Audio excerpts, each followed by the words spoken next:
हाय दोस्तों, तो एपिसोड 7 के स्टार्टिंग में रन को एक खुली जगह पर बिठा दिया जाता है। फिर उसके बाद वहाँ पर मास्टर प्रसाद और मास्टर पेपरॉन आते हैं, जो कि इसको एक ऊपर वाले कमरे में लेकर जाते हैं। जिस कमरे में इसको लाया जाता है वो कमरा एक साइंस लैब की तरह दिख रहा होता है। जैसे ही इसके चेहरे से नकाब उठाया जाता है तो ये कहता है कि मुझे छोड़ दिया जाए, प्लीज मुझे छोड़ दें। मास्टर प्रसाद कहते हैं कि तुम्हें डरने की जरूरत नहीं, तुम अब एक ट्रीटमेंट वाले कमरे में हो। रन चिल्लाने लग जाता है, कहता है कि कौन सा ट्रीटमेंट, मैं पागल नहीं हूँ, ना ही मैं बीमार हूँ। मास्टर आमिन भी वहीं पर मौजूद होते हैं और रन को कहते हैं कि तुम हमारी बात समझ जाओ, तुम्हारा इलाज जरूरी है। इसके बाद तिब्बत, मैकी, वाइट और नाई लाइब्रेरी में आके बैठ जाते हैं। तिब्बत बहुत ही आहिस्ता आवाज में मैकी के पास आता है, कहता है कि अब तुम रन के हवाले से क्या करोगी। मैकी कहती है कि मुझे मास्टर्स के पीछे जाने का कोई ना कोई तरीका तो ढूंढना होगा। तिब्बत कहता है कि मैं भी तुम्हारे साथ जाऊंगा। मैकी कहती है कि तुम्हें मेरे साथ चलने की जरूरत नहीं, मैं नहीं चाहती कि तुम मेरी वजह से किसी मुसीबत में पड़ जाओ। तिब्बत कहता है कि तुम ऐसी बात मत करो, मैं तुम्हारी मदद करना चाहता हूँ। दूसरी तरफ वाइट नाई को अपनी तरफ मुतवज्जो करके कहती है कि तिब्बत और मैकी की तरफ देखो, तुम्हें नहीं लगता इनके दरमियान कुछ चल रहा है। नाई कहता है कि मुझे नहीं मालूम। वाइट कहती है कि तुम तो तिब्बत की बहुत ज्यादा क्लोज हो, क्या तो उसने तुम्हें कोई बात नहीं बताई। नाई कहता है कि मुझे दूसरों के मामले में टांग अड़ाने का कोई शौक नहीं है। ये बात सुनकर वाइट को गुस्सा आ जाता है। वो कहती है क्या तुम मेरा मजाक उड़ा रहे हो। नाई कहता है कि मैं ऐसा नहीं कर रहा, बल्कि मैं सिर्फ तुम्हें ये बात बताने की कोशिश कर रहा हूँ कि मुझे दूसरों की लाइफ में इंटरफेयर करना पसंद नहीं। दूसरी तरफ जिंगजाई और ह्यूगो अपने कमरों की तरफ सोने के लिए जा रहे होते हैं और सोने जाने से पहले जिंगजाई ह्यूगो को किस करती है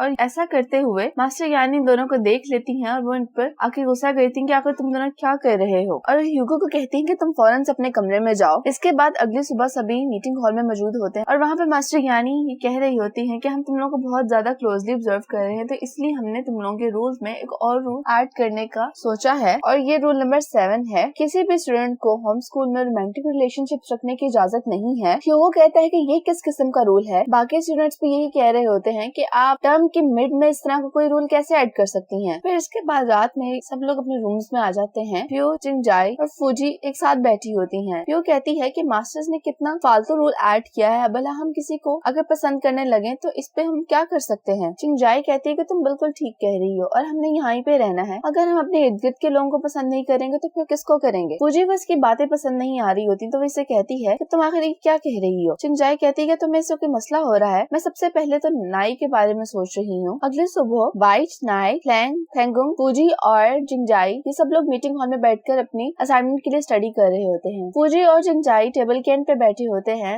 और फूजी काम कर रही होती है, लेकिन जिंगजाई का बिल्कुल भी ध्यान नहीं होता। वो मुसलसल नाई को ही देखी जा रही होती है, जबकि फूजी उससे कोई बुक लाने का कह रही होती है और वो उसको बिल्कुल ही नजरअंदाज कर रही होती है। फूजी जरा ऊंची से बोलती है तो इसे सुनाई देता है। इससे कहती है कि तुमने मुझे क्या कहा है। फूजी इससे कहती है मैंने तुम्हें कहा कि मुझे बुक ला के दो। जिंगजाई इससे कहती है कि अगर तुम्हें चाहिए तो तुम जाके खुद ले आओ। फूजी कहती है कि ये तो पेयर असाइनमेंट है, इसी अकेले का काम नहीं, इसलिए हमें मिलकर करना होगा। जिंगजाई कहती है मैं फिलहाल अवेलेबल नहीं हूँ। इस बात पे फूजी को गुस्सा आ जाता है और वो खड़ी हो जाती है और कहती है कि कल रात से तुम्हारा दिमाग सिर्फ एक ही बात पे फंसा हुआ है, तुम्हें मर्दों से ऑब्सेशन हो गई है। ये बात सुनते जिंगजाई को भी गुस्सा आ जाता है और इनमें बहस शुरू हो जाती है और वाइट और नाई उठ के इनके पास आते हैं ताकि इनकी लड़ाई रुकवा सके। तभी वहाँ पे मास्टर दिलैक आती है और वो कहती है कि अगर तुम लोगों ने लड़ना बंद नहीं किया तो तुम सबको मैं कमरे में बंद कर दूंगी। इसके बाद जिंगजाई बाहर आके अकेली बैठ जाती है और फ्लैशबैक में दिखाया जाता है जब अपने पेरेंट्स के साथ रहती थी। एक दिन उसके फादर इसको एक होटल में लेकर आते हैं और कहते हैं कि मैं तुम्हें तुम्हारी माँ से मिलवाता हूँ, और जिस रूम का दरवाजा ये नॉक करते हैं वहाँ से कोई आदमी निकलता है और पीछे इसकी मॉम भी खड़ी होती है। ये देखकर जिंगजाई बहुत ज्यादा हैरान हो जाती है। इसके फादर इससे कहते हैं कि तुम अपनी माँ का असल रंग देख लो, ये तुम्हारी माँ है। और इसकी मॉम से इसके डैड बहस करना शुरू हो जाते हैं और बहस करते करते इसकी मॉम को थप्पड़ भी मार देते हैं, लेकिन जिंगजाई आके अपने फादर को रोकती है, जिसके ऊपर जिंगजाई के फादर को गुस्सा आ जाता है और कहते हैं कि तुम दोनों ही बहुत नाशुक्री हो, मैंने तुम लोगों के लिए बहुत कुछ किया लेकिन आखिर में तुम दोनों एक जैसी हो रही, कहकर वहाँ से चले जाते हैं। जिंगजाई अपनी मॉम को कंफर्ट करती है, लेकिन इसकी मॉम को भी इसकी कोई परवाह नहीं होती और इससे कहती है कि तुम मुझे यहाँ से छोड़कर चली जाओ, और उल्टा वो इससे कुछ कहे वो दोबारा उस कमरे का दरवाजा नॉक करने लग जाती हैं और जैसे ही वो खुलता है उसके अंदर चली जाती हैं। ह्यूगो इसके पास आता है, इससे पूछता है कि आखिर इससे क्या हुआ है। ये कहती है कि मुझे अकेला छोड़ दो। ह्यूगो इससे कहता है कि अगर तुम्हारा रोने का दिल चाह रहा है तो तुम रो सकती हो, हर वक्त इस तरह से स्ट्रॉन्ग एक्ट करके तुम क्या साबित करना चाहती हो। जिंगजाई से फिर से कहती है कि मैं ठीक हूँ, तुम मुझे यहाँ पे अकेला छोड़ दो। इसके बाद नाई और वाइट अपनी रिपोर्ट पर काम कर रहे होते हैं, वहाँ पर ब्यू भी आती है। ये इनके पास आके बैठती कहती क्या तुम लोग मेरी मदद करोगे। वाइट कहती है कि तुम्हें किस बारे में मदद चाहिए। ये कहती है कि मैं मेरी रिपोर्ट के ऊपर काम कर रही हूँ, लेकिन मैक और मोक अभी तक नहीं आए और कितना काम पड़ा है वो मेरी हेल्प नहीं कर रहे, और ना ही मैं इस सब्जेक्ट में इतनी अच्छी हूँ, क्या तुम दोनों मेरी मदद करोगे। वाइट कहती है कि हम जरूर करेंगे। नाई प्यू के लिए कुछ बुक्स लेने जाता है, तभी प्यू वाइट से कहती है कि मैं तुमसे कुछ पूछना चाहती हूँ, क्या तुम नाई को पसंद करती हो? वाइट ये सवाल सुन के बहुत हैरान होती है, कहती है कि तुमने आखिर ऐसा क्यों पूछा? उस पे प्यू कहती है मैं नाइक को बहुत पसंद करती हूँ। वाइट कहती है लेकिन रूल्स के मुताबिक इस तरह ऐसा करने से हमें मास्टर्स ने मना किया है। प्यू कहती है इस सिलसिले में तो मैं खुद की कोई मदद नहीं कर सकती। इतनी देर में वहाँ पे नाई आ जाता है। इसके बाद ये सब लोग अपने रूम्स की तरफ आ रहे होते हैं। प्यू कहती है कि तुम लोगों का बहुत शुक्रिया मेरी मदद करने का। नाई कहता है इसमें थैंक्स करने की जरूरत नहीं है। वाइट कहती है कि बिल्कुल दोस्तों को एक दूसरे की मदद करनी चाहिए। प्यू कहती है नाई क्या तुम हर किसी के साथ इतने ही काइंड हो? अगर तुम ऐसे ही हर किसी के साथ नरमी से पेश आते रहे तो मुझे लगता है कि सब लड़कियां तुम्हें पसंद करने लगेंगी। नाई कहता है कि ऐसा नहीं है, बल्कि अक्सर तो लोग मुझसे बात करने से पहले कई दफा सोचते हैं, पता नहीं ऐसा क्यों है, और मुझे भी हर किसी से इस तरह बात करना पसंद नहीं। प्यू इनडायरेक्टली से ही पूछती है और कहती है कि ये शायद इसलिए कि तुम्हारी गर्लफ्रेंड है और तुम्हें दूसरों से इस तरह बात करते डर लगता है। नाई कहता है कि नहीं मेरी कोई गर्लफ्रेंड नहीं है। प्यू कहती है तो फिर तुम्हारी कोई आइडियल टाइप तो होगी। नाई इस पे कहता है कि मुझे बिल्कुल वाइट जैसी लड़कियां पसंद हैं। ये सुन के वाइट बहुत ज्यादा हैरान होती है, कहती है तो क्या तुम मुझे पसंद करते हो? नाई कहता है कि नहीं मैं सिर्फ ये कह रहा हूँ कि मुझे तुम जैसी लड़कियां पसंद हैं। दूसरी तरफ चुंजाई और ह्यूगो एक दूसरे के साथ काफी टाइम स्पेंड कर रहे होते हैं, जबकि मास्टर्स ने इनको मना भी किया था, लेकिन मास्टर फेबॉन इन दोनों को देख लेते हैं। दूसरी तरफ मास्टर फेबॉन जंगल की तरफ बाहर जा रही होती है कि उन्हें मास्टर यानी देख लेती हैं। वो कहती हैं कि आप कहाँ जा रही हैं? ये कहती हैं कि मुझे कोई काम है इसलिए मैं जा रही हूँ। मास्टर यानी से जाने से मना करती है, लेकिन ये कहती है कि मेरा जाना जरूरी है। मास्टर यानी से कहते हैं अगर आप जाने पर इंसिस्ट कर रही तो फिर मैं भी आपके साथ ही चलूंगी। जंगल में इस तरह से अकेले रात को जाना खतरनाक हो सकता है। तो ये दोनों साथ में चलती हैं और इनके पीछे तिब्बत और मैकी भी आ जाते हैं। इन दोनों के पीछे फ्लैंग और फेंगुंग भी आ जाते हैं। ये पूछते कि तुम दोनों आखिर कहाँ जा रहे हो? मैकी कहती है कि हम पहले यहाँ पर बैठकर अपनी रिपोर्ट बुक पर काम कर रहे थे और हमें लगता है कि वो गलती से यहीं पर भूल गए हैं, तो हम वो ढूंढने जा रहे हैं। फेंगुंग कहता है कि अभी तो काफी रात हो चुकी है, तुम लोगों को भी यहाँ पे नहीं जाना चाहिए। फ्लैंग कहती है अगर तुम लोग जा रहे हो तो मैं तुम लोगों की मदद करना चाहूंगी। तिब्बत कहता है कि नहीं तुम लोगों को वहाँ पे आने की जरूरत नहीं, हम अपनी बुक जल्दी से ढूंढकर वापस आ जाएंगे। फेंगुंग कहता है कि तुम लोग रूल्स तोड़ रहे हो, तुम लोग को सजा मिलेगी, लेकिन ये दोनों इसकी बात नहीं सुनते और वहाँ से भाग जाते हैं। फेंगुंग कहता है कि मुझे डर लग रहा है कि उन्हें सजा मिलेगी। फ्लैंग कहती है तो फिर क्या हमें उनका पीछा करना चाहिए? ये दोनों इनके पीछे भागना शुरू कर देते हैं। ये दोनों इनके करीब आ जाते हैं और कहते हैं कि तुम लोग मजीद आगे मत जाओ। तिब्बत भी इससे कहता है कि हमें आज रात के लिए यहीं पर रुक जाना चाहिए। मैकी कहती है कि मैं आगे खुद जाऊंगी, लेकिन फेंगुंग इसके आगे आके खड़ा हो जाता है और कहता है कि मैं तुम्हें जाने नहीं दूंगा, लेकिन अगर तुम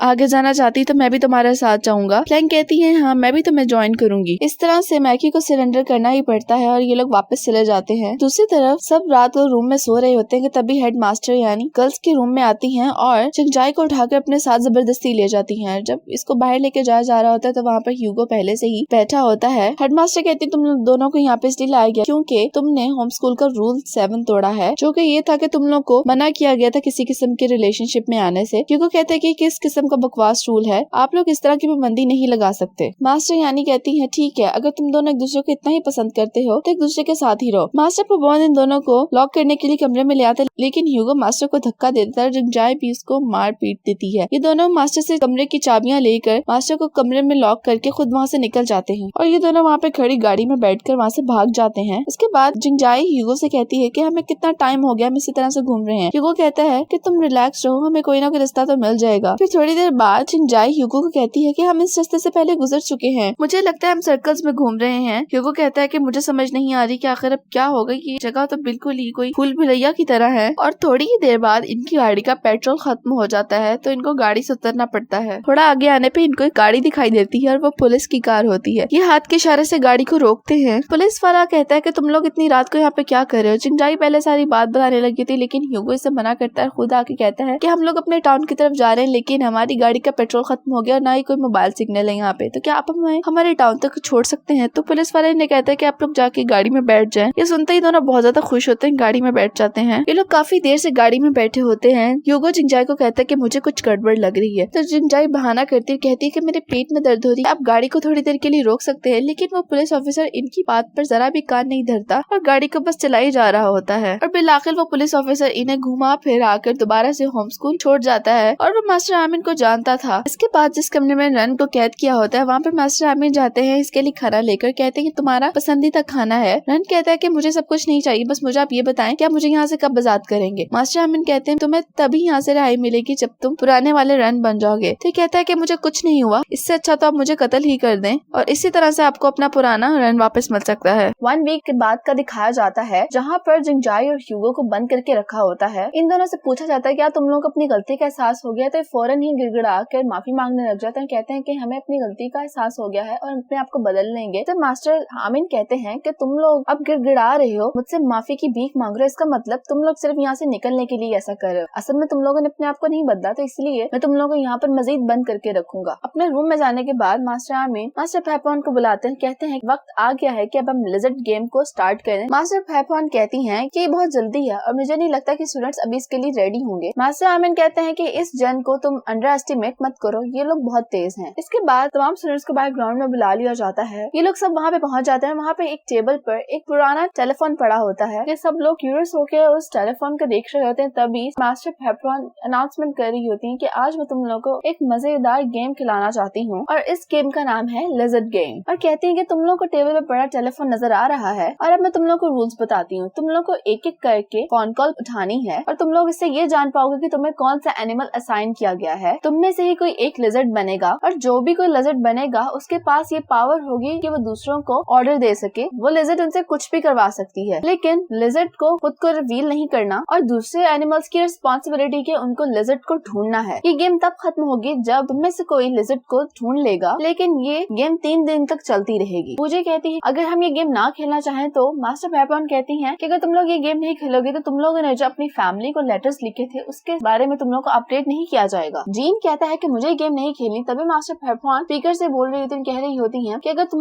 लोगों में से कोई भी ये गेम नहीं खेलेगा तो तुम लोगों के बाकी दोस्तों के भी लेटर्स का अपडेशन उन्हें नहीं मिलेगा। कुछ ही देर बाद फोन रिंग करने लग जाता है। सबसे पहले तिब्बत फोन उठाता है और इसको बता दिया जाता है कि इसका एनिमल कौन सा है और इस तरह से एक एक करके सभी फोन उठाते रहते हैं अगली रिंग्स पे। और गेम का लास्ट रूल ये बताया जा रहा होता है कि अगर तुम लोग 3 दिन के अंदर लिजर्ड को ना ढूंढ पाए तो तुम लोग गेम हार जाओगे, तो तुम लोग को पनिशमेंट मिलेगी। और अगर लिजर्ड 3 दिन से पहले पकड़ी गई तो इसमें लिजर्ड को सजा मिलेगी। इसके बाद ये सभी लोग इसी तरह ग्राउंड में बैठ जाते हैं। सब लोग बैठे पढ़ रहे होते हैं। तभी मास्टर प्रसाद आते हैं। मास्टर प्रसाद इनको कुछ काम करने के लिए दे रहे होते हैं। कहते हैं कि अगली क्लास जब हमारी होगी तो मैं उसमें चेक करूंगा। मैक कहता है कि स्पेशल होमवर्क मेरे लिए क्यों? मास्टर प्रसाद कहते हैं क्योंकि ये लिजर्ड का ऑर्डर है। होमवर्क नोटबुक्स के ऊपर ये लिखा होता है कि तुम्हें डबल होमवर्क करना होगा। डॉग यानी मैक का एनिमल डॉग है। मॉर्क इसका भाई इस पे हंसने लग जाता है, इसका मजाक उड़ाने लग जाता है कि तुम एक स्टूपिड डॉग, अब तुम्हें डबल काम करना होगा। इसके बाद ये सब लोग अंदर लंच करने के लिए आ जाते हैं। खाना बहुत ज्यादा डिलीशियस लग रहा होता है। सभी खाने को देख खुश हो जाते हैं, कह रहे होते हैं कि एटलीस्ट इस बुरे दिन हमें खाना तो अच्छा मिला। लेकिन फूजी की प्लेट में कोई खाना नहीं होता और तभी मास्टर पेपॉन आते हैं इसके लिए एक डिश लेकर जो कि कवर्ड होती है। फूजी उसका कवर रिमूव करती है तो अंदर कुछ नहीं होता बल्कि एक नोट पड़ा होता है, उस पर लिखा होता है कि तुम्हें आज खाना नहीं मिलेगा। फूजी को देख के बहुत ज्यादा गुस्सा आता है और वो खड़ी होकर ऊंची सारी बोलने लग जाती है कि आखिर तुम में से कौन लिजर्ड है। मैकी कहती है कि हम खाना शेयर कर लेते हैं, लेकिन इस पे भी इनको मना कर दिया जाता है। और मैक को भी अपनी पनिशमेंट पे बहुत ज्यादा गुस्सा होता है तो इतनी चेयर से उठता है, कहता है कि मुझे लगता है कि मॉक लिजर्ड है। मॉक खड़ा होता है, कहता है कि तुम ये क्या कह रहे हो, मैं लिजर्ड नहीं हूँ। मैक कहता है कि जब मुझे पनिश किया गया था तब मैं तुम्हें देखा था, तुम काफी मुस्कुरा रहे थे और जब तुमने फोन कॉल उठाई तुम्हें मालूम हुआ कि तुम्हारा एनिमल क्या है, तब तुम्हारा फेस बहुत ज्यादा शॉक था, मैंने देखा। मैक कहता है कि मैं इसलिए हैरान था क्योंकि मुझे जो एनिमल असाइन किया गया था वो टिक है, लिजर्ड नहीं। ये दोनों भाई इस लिजर्ड की बहस में लड़ना शुरू कर देते हैं। तभी मास्टर पेपॉन स्पीकर से अनाउंसमेंट करती है, कहती है क्या ये तुम दोनों का फाइनल आंसर है? मैक कहता है कि मैं श्योर हूँ कि मॉर्क ही लिजर्ड है और मैक भी ऐसा ही कहता है। मास्टर पेपॉन कहती है तुम लोग ने अपना आंसर कंफर्म किया? तो कहते हैं कि हाँ। मास्टर पेपॉन कहती है कि तुम दोनों के जवाब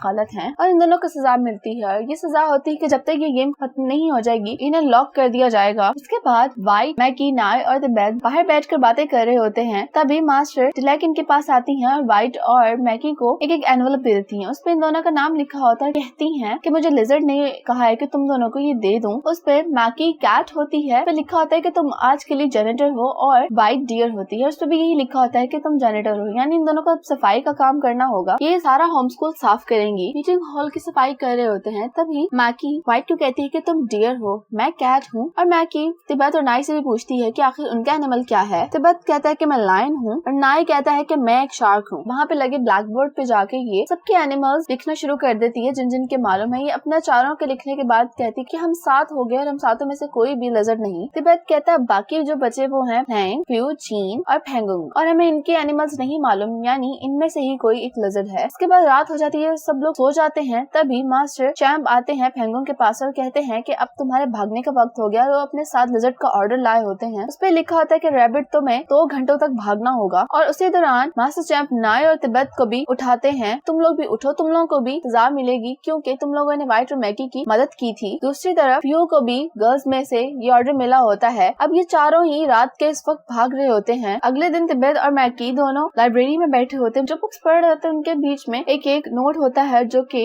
लिजर्ड की तरफ से होता है। उसमें ये लिखा होता है कि तमाम बुक्स को जेनर और अल्फाबेटिकली ऑर्डर में अरेंज करो और लंच के टाइम दोबारा फूजी की प्लेट में कोई खाना नहीं होता और आज तो बल्कि व्हाइट की प्लेट में भी खाना नहीं है। और ये दोनों बहुत ज्यादा गुस्सा हो रही होती हैं। नाई इसको अपना खाना दे देता है। इस पे व्हाइट बहुत ज्यादा खुश हो जाती है। ये लोग सब काम करके मीटिंग हॉल में आके बैठ जाते हैं। फूजी को बहुत ज्यादा गुस्सा आ रहा होता है। ये जीन और बी को कहती है क्या तुम दोनों लिजर्ड हो, क्योंकि तुम लोग ही अभी तक आराम से बैठे हो बिना किसी काम किए और तुम लोगों को कोई पनिशमेंट भी नहीं मिली। बियो कहती है कि मैं लिजर्ड नहीं हूँ। जीन भी यही कहता है। बियो कहती है लेकिन तुम्हें कोई सजा नहीं मिली अभी तक। जीन कहता है मुझे इसका कोई आइडिया नहीं कि मेरे साथ आखिर ऐसा क्यों हो रहा है। बियो उठ के खड़ी हो जाती है, कहती है मुझे नहीं लगता कि तुम्हें अपने दोस्तों को सजा देने में कोई मसला पेश आ रहा होगा। याद नहीं तुमने तो अपने डैड की फैक्ट्री भी जला डाली थी। जीन कहता है कि तुम कैसे इस बात के बारे में जानती हो। फूजी कहती है कि मेरे डैड तुम्हारे डैड को जानते हैं। जीन कहता है कि तुम्हें मालूम भी है तो इससे इस बात का आखिर क्या ताल्लुक है। ये एक बिल्कुल मुख्तलिफ कहानी है। जीन आगे बढ़ता और इससे कहता है कि उस फैक्ट्री की वजह से काफी लोग मर गए थे और मैंने उसको जलाकर बिल्कुल सही काम किया था। फ्लैशबैक में दिखाया जाता है कि एक्चुअल में हुआ क्या था। जिस फैक्ट्री को जीन के डैड ऑन करते थे वहाँ के मुलाजिमों पर बहुत ज्यादा प्रेशर था काम का और उसके डैड उनसे ओवरवर्क करवाते थे और उनको उनकी मेहनत के पैसे भी इतने नहीं देते थे। जीन अपने डैड को समझाता है लेकिन वो इसकी बात नहीं सुनते और वो इसी वजह से फैक्ट्री को आग लगा देता है। अगले दिन सुबह ये सब लोग ब्रेकफास्ट के लिए आते हैं। वहाँ पर सबकी प्लेट्स में सिर्फ एक नोट लिखा होता है स्किप दिस मील का और सिर्फ बियो और जीन की प्लेट में खाना पड़ा होता है। फूजी सबको देखने के बाद कहती है क्या अब ये ऑब्वियस नहीं हो गया कि तुम दोनों में से लिजर्ड है। जीन कहता है कि तुम्हें मैं कितनी दफा ये बात बताऊं कि मैं लिजर्ड नहीं हूँ। बियो कहती है मैं भी नहीं हूँ। फूजी कहती है तो फिर तुम लोगों को कोई पनिशमेंट क्यों नहीं मिलती। बियो उठती है और कहती है कि अगर किसी को भी खाने के लिए कुछ नहीं मिला तो मैं भी नहीं खाऊंगी और जीन भी ऐसा करता है और दोनों यहाँ से बाहर चले जाते हैं। बियो जीन को कहती है कि मुझे तुम पे यकीन है कि तुम लिजर्ड नहीं हो। जीन कहता तुम्हें मुझ पे यकीन क्यों है। बियो कहती तुमने जो हमें पहले बताया था उसकी बिना पर मुझे लगता है कि तुम लिजर्ड नहीं हो सकते। इसके बाद ये दोनों उठ के अंदर चले जाते हैं। रास्ते में इन दोनों को व्हाइट, मैकी, नाई और तिब्बत मिलते हैं। ये चारों इनसे कहते हैं कि हमें तुमसे कुछ बात करनी है। हम ये चाहते हैं कि इस गेम को खत्म करें। क्या तुम